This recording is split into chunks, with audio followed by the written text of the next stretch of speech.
নমস্কার, দেখছেন নিউজ 18 বাংলা। আপনাদের সঙ্গে রয়েছি আমি রুমেলা। শুরুতেই নজর রাখবো জাফরাবাদের দিকে। জোড়া খুনে আরো গ্রেফতার। উত্তর দিনাজপুরের চোপড়া থেকে ধৃত এক। চোপড়ায় আত্মীয়র বাড়িতে গা ঢাকা দেয় ধৃত। কি তার পরিচয়? এসটিএফ এর জালে কি করে সে এলো, কথা বলবো। আমাদের প্রতিনিধি প্রণব বন্দ্যোপাধ্যায় রয়েছেন সঙ্গে। প্রণব, দেখো, শামসেরগঞ্জের জাফরাবাদে যে জোড়া খুন ঘটনা ঘটেছিল, সেই ঘটনায় জিয়াউল শেখ নামে আরো একজনকে গ্রেপ্তার করলো এসটিএফ। ঘটনার পরেই কিন্তু সে তার আত্মীয়র বাড়ি যে চোপড়াতে গিয়েছিল এবং এসটিএফ তাকে গ্রেপ্তার করে। তাকে আজকে নিয়ে আসা হচ্ছে, তারপর জঙ্গিপুর মহকুমা আদালতে তোলা হবে। এই খুনের ঘটনায় এর আগে দুজনকে গ্রেপ্তার করা হয়েছিল। এবার হচ্ছে জিয়াউল শেখকে নিয়ে তৃতীয়, এবং আরো যে সমস্ত অভিযুক্তরা রয়েছে তাদেরকেও খুব শীঘ্রই গ্রেপ্তার করা হবে বলে কিন্তু জঙ্গিপুরের যিনি এসপি রয়েছেন তিনি কিন্তু জানিয়েছেন, এবং তার জন্য ধরপাকড় চলছে। বিভিন্ন জায়গা থেকে তল্লাশিও চালানো হচ্ছে বলে পুলিশ সূত্রের খবর। বেশ।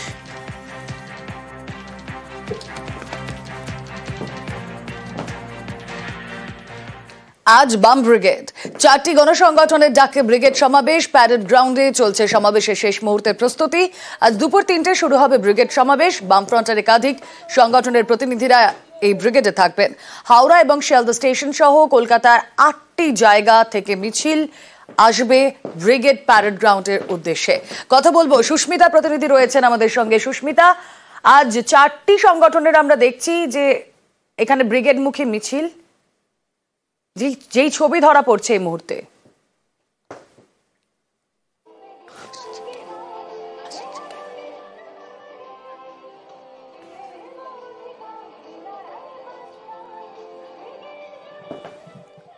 আরো একবার আপনাদের জানিয়ে রাখি, আজ বামেদের ব্রিগেড সমাবেশ। 4টি গণসংগঠনের ডাকে ব্রিগেডের সমাবেশ। প্যারেড গ্রাউন্ডে চলছে সমাবেশের শেষ মুহূর্তের প্রস্তুতি। আজ দুপুর 3টে শুরু হবে ব্রিগেড সমাবেশ। তার আগের ছবিটা আমাদের সামনে তুলে ধরবেন প্রতিনিধি সুস্মিতা রয়েছেন সঙ্গে। সুস্মিতা,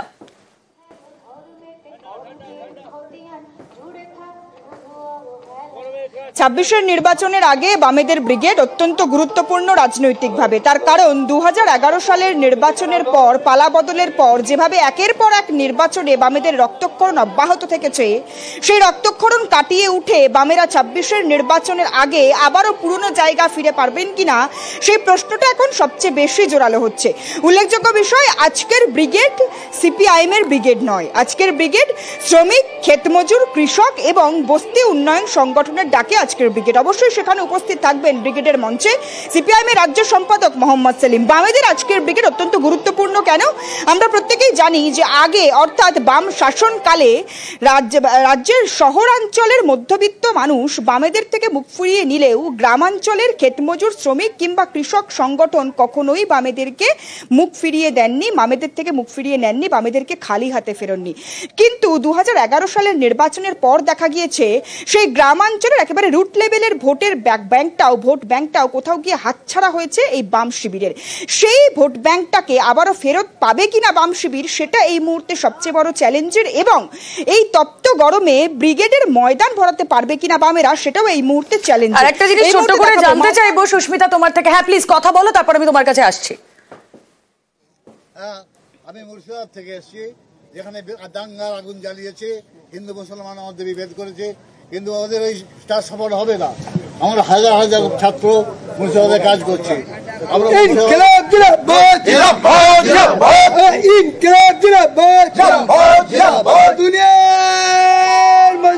সুস্মিতা, আরো একটি বিষয় জানতে চাইবো যে এবারের ব্রিগেডে বড় মুখকে, বক্তাকে, কারণ আমরা 2019-এ দেখেছিলাম, 2021-এ দেখেছিলাম, 2019-এর লোকসভার আগে, 2021-এ বিধানসভার আগে কখনো মীনাক্ষী মুখোপাধ্যায়ের ঝাঁঝালো বক্তব্য আমরা শুনেছি, কখনো দেবলীনা হেমব্রমের। আমাদের মুর্শিদাবাদে যে দাঙ্গার আগুন লাগিয়েছে, দেখো, সেটাই উল্লেখযোগ্য আজকের ব্রিগেডের কারণে। তার কারণ আজকে চেনা মুখ বলতে একমাত্র মোহাম্মদ সেলিম। প্রশ্ন উঠেছিল মীনাক্ষী মুখোপাধ্যায় তিনি বক্তৃতা রাখবেন কিনা, কিন্তু যেহেতু এই ব্রিগেড ক্ষেতমজুর, শ্রমিক, বস্তি উন্নয়ন সংগঠনের ব্রিগেড, সুতরাং এই ব্রিগেডে ডিওয়াইএফআই নেত্রী মীনাক্ষী মুখোপাধ্যায় তিনি বক্তৃতা রাখবেন না, এখনো পর্যন্ত এটাই ঠিক রয়েছে। এবং বক্তার যে তালিকা, সেই তালিকাতেও বড় মুখ বলতে, চেনা মুখ, পরিচিত মুখ বলতে মোহাম্মদ সেলিম। এছাড়া অনাদু সাউ, মুন্না টুডু, নিরাপদ সর্দার, যারা এই ক্ষেতমজুর সংগঠন সিটুর যারা নেতৃত্ব রয়েছেন তারা বক্তব্য রাখবেন।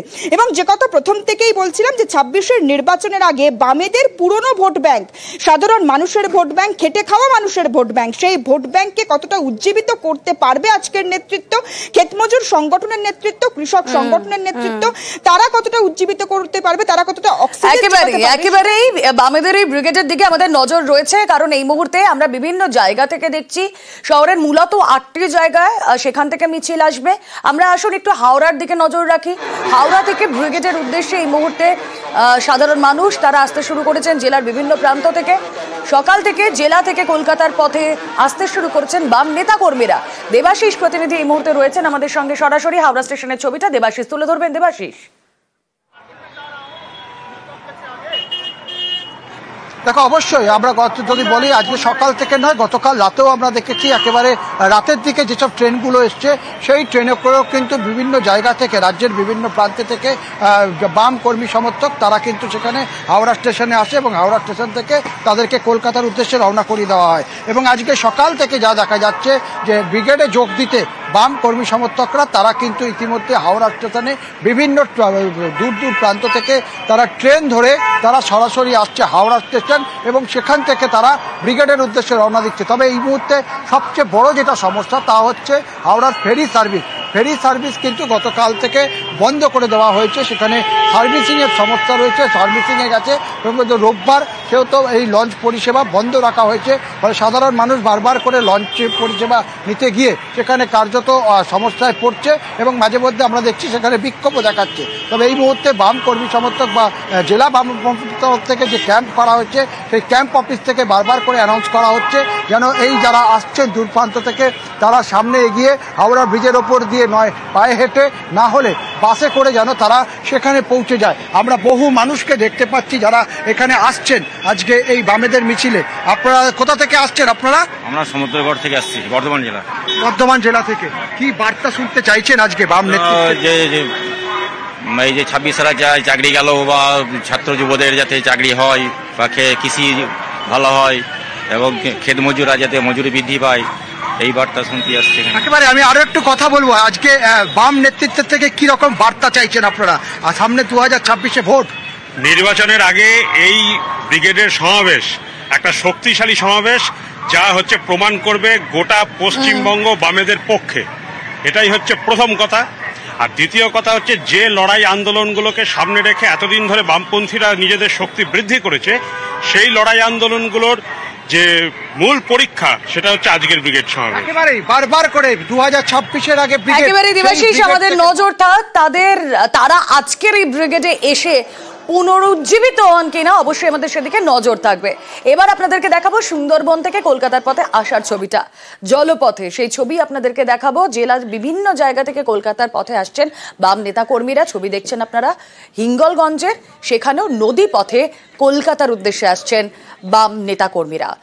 হিঙ্গলগঞ্জের পর সন্দেশখালীও একই ছবি আমরা দেখতে পাচ্ছি, যেখানে ফেরি পারাপার করে জলপথে আসছেন বাম কর্মীরা কলকাতায়। পূর্ব মেদিনীপুরের ছবিও আপনাদেরকে দেখাবো, যেখানে আমরা দেখছি পূর্ব মেদিনীপুরে সেখানে বাম কর্মী সমর্থকরা তারা জড়ো হয়েছেন বাসে ট্রেনে কলকাতার পথে। বাম কর্মী সমর্থকরা নন্দীগ্রামের ছবি দেখছেন আপনারা।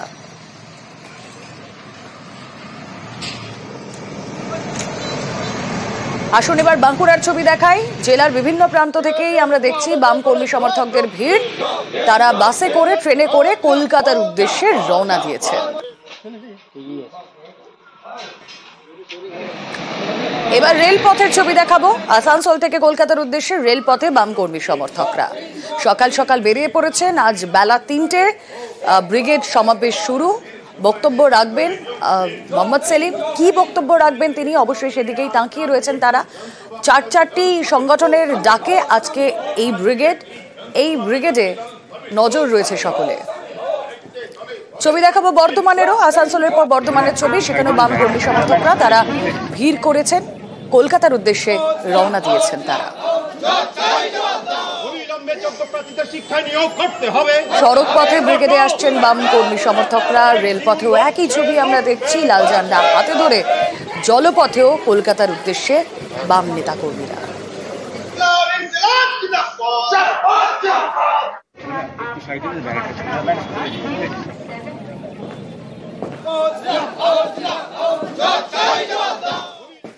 जो कभी